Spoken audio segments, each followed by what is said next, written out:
Just being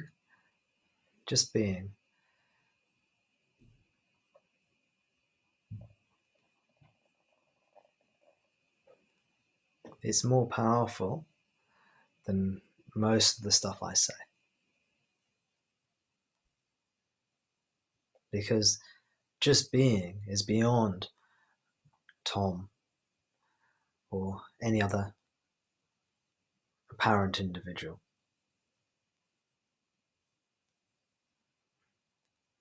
It might seem like being is just something within the dream that you can do or not do. And on one level that is true. But just being can take you to the being that is beyond the dream.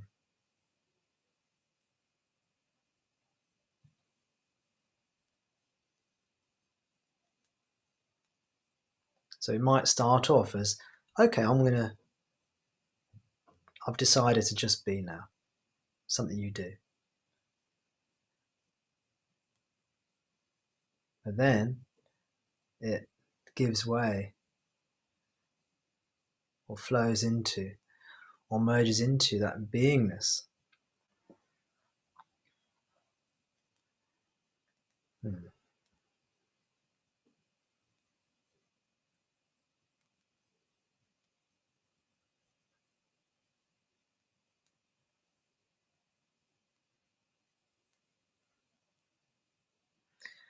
That beingness that we don't need to speak of. But we can say it's beyond all phenomena, encompassing all phenomena and beyond all phenomena, untouched, unscathed by all things, all phenomena.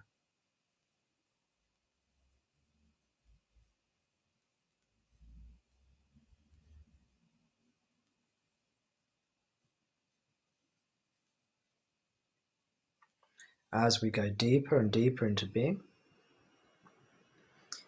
what at first seemed like a choice you made to just be, something you did. Okay, I'm going to do being now. I'm going to do just being now. And then it goes from something you do to something you are. It becomes your identity. It becomes what you are.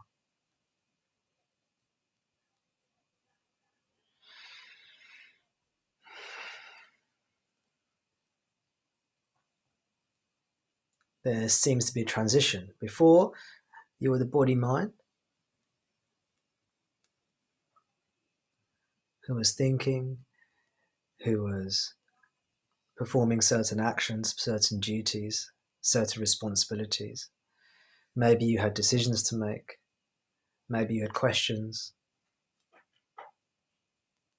Maybe there was confusion or fear, whatever's arising for the body-mind. And then you seem to transform from the body-mind, from the jiva, into Shiva. You transform from jiva into Shiva. Just because it rhymes. Shiva, in this instance, referring to your identity, your divine identity as being, as God.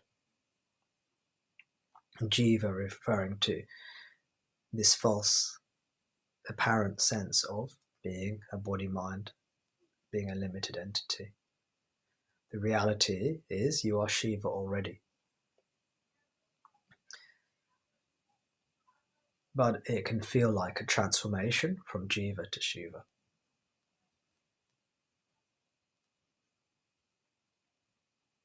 I've got another one. It doesn't rhyme, but maybe you'll like this one. From you transform from doer to deity, from doer to divine.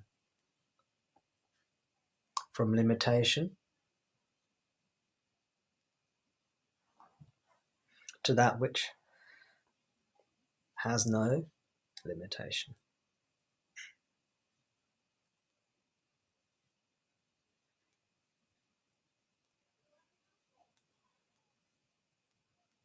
From you initially consider yourself to be something limited, and then there's, let's say, a discovery. It cannot be put into words. It's not really, the word discovery doesn't quite work, because then you think, oh, I can discover that. The body-mind thinks, oh, the body-mind can discover that. No. It's a loss of identity with the body-mind. We call that a discovery, that your identity is beingness. It's not really a conceptual discovery. It's a letting go and merging into being. So as your identity switches or flips from identifying with objects, namely the body-mind, to no longer identifying with objects, we can say, yes, Jiva to Shiva, yes, a doer to divine or deity, but we can also say from the identity shifts from no longer being identified with objects and an intuitive knowing you are the subject. All these words to describe the same thing.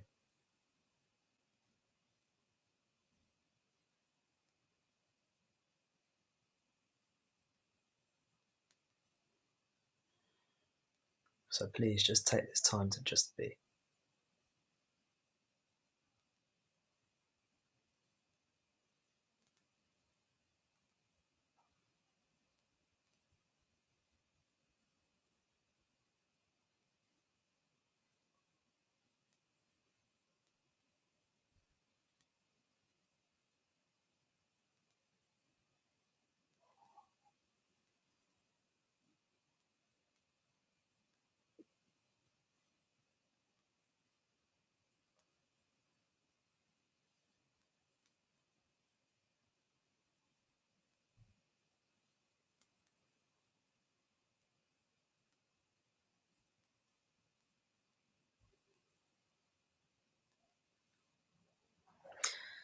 If your mind is racing, active,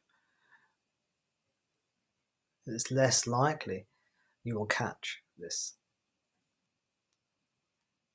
Because it's not the mind that catches this.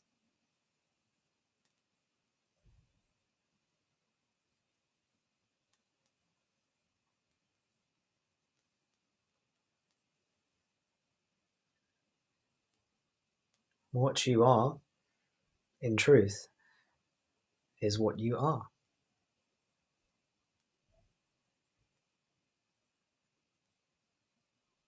Already. Already you are that.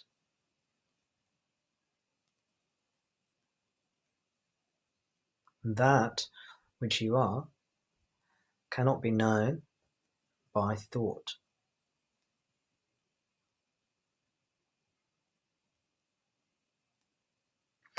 And if you are preoccupied with thought and thinking,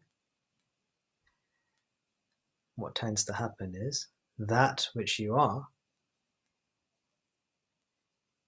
which is non-objective, has no form, cannot be seen or perceived. That which you are is seemingly missed or overlooked.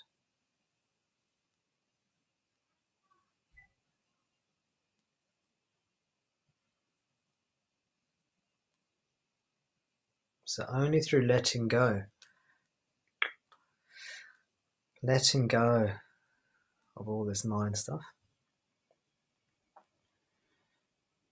is there, in quotes, a discovery,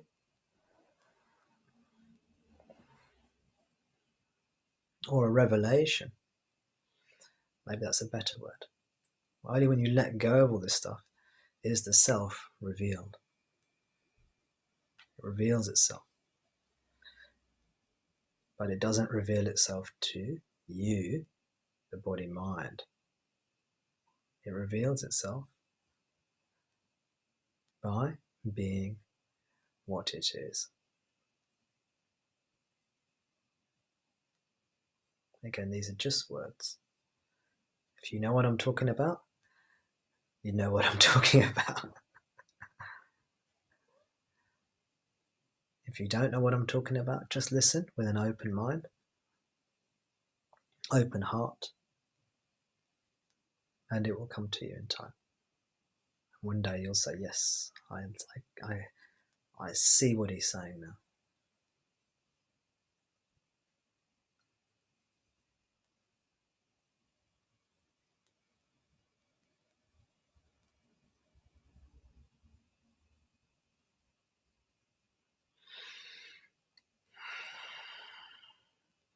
Remember, most of the spiritual teachings you come across, 99.99% of spiritual teachings, most of spiritual teachings will be concerned with objects, things.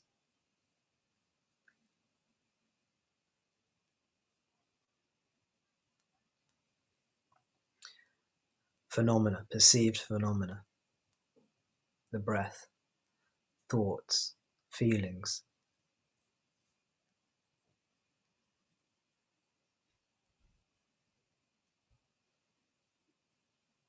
States of consciousness, energy, insights, intuition. All these are appearances. All these are phenomena. All these are objective phenomena, what I call objects. They're expressions of consciousness, we could say.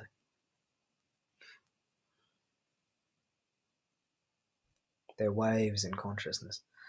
99.9% of spiritual teachings are preoccupied with these things. Watch your thoughts. Feel a certain way. Do this technique.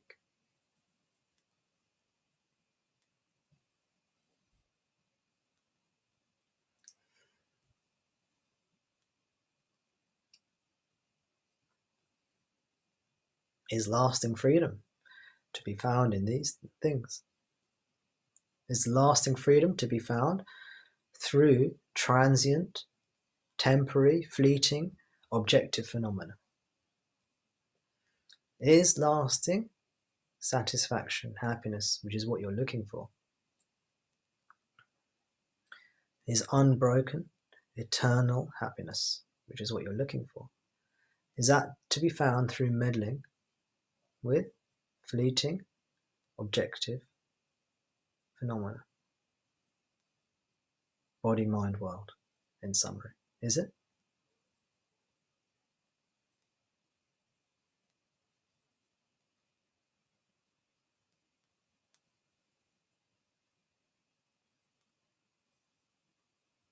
No, it's okay. I'm not looking for an answer. It's okay. I can see, Carolyn, you know the answer.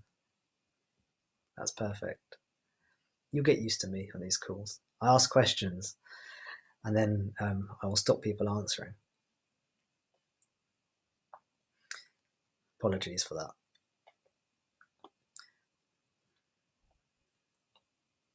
I'm trying to be mystical and mysterious and ask deep, penetrating questions. You see? And then everyone goes, whoa, that was deep.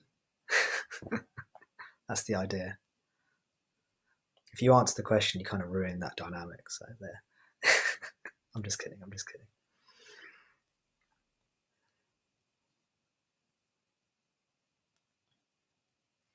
But the idea is for the question to take you within, not for the mind to go, yes, I know the answer, but for it to trigger an insight that, oh yes, how can meddling in these fleeting, temporary things lead to anything lasting and eternal?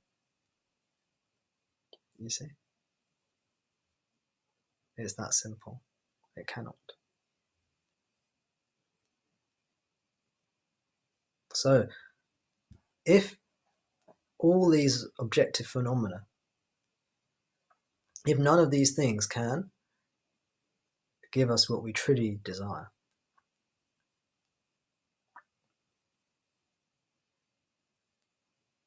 where are we left to go? Now, here we have the blessings.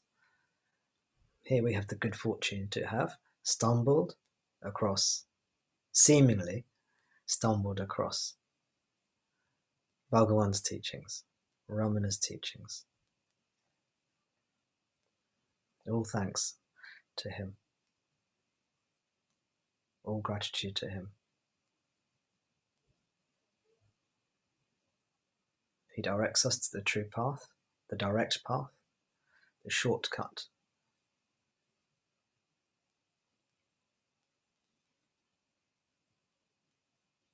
Don't let anyone tell you there's another direct path. There's only one direct path.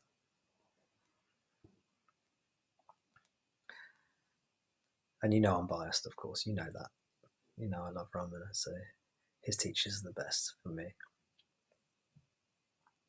But he directs us to the true path. He says, do not worry about all these objects. Do not concern yourself with worldly things. He has some audacity, doesn't he? To sit there in his cave, in his loincloth, and say, don't concern yourself with worldly things. Be what you are, the subject, the formless, that which is bodiless, has no body, has no sense organs, no mind, no feelings, emotions, just pure knowledge, knowingness, consciousness, bliss, happiness, one without a second. Be that.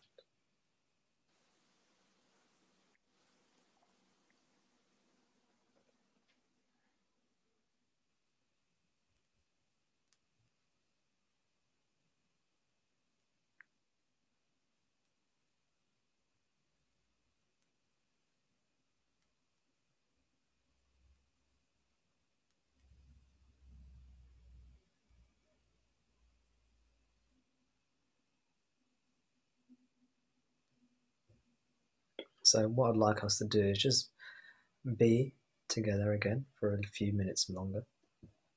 And then if anyone has any questions or anything they would like to say, we can open it up.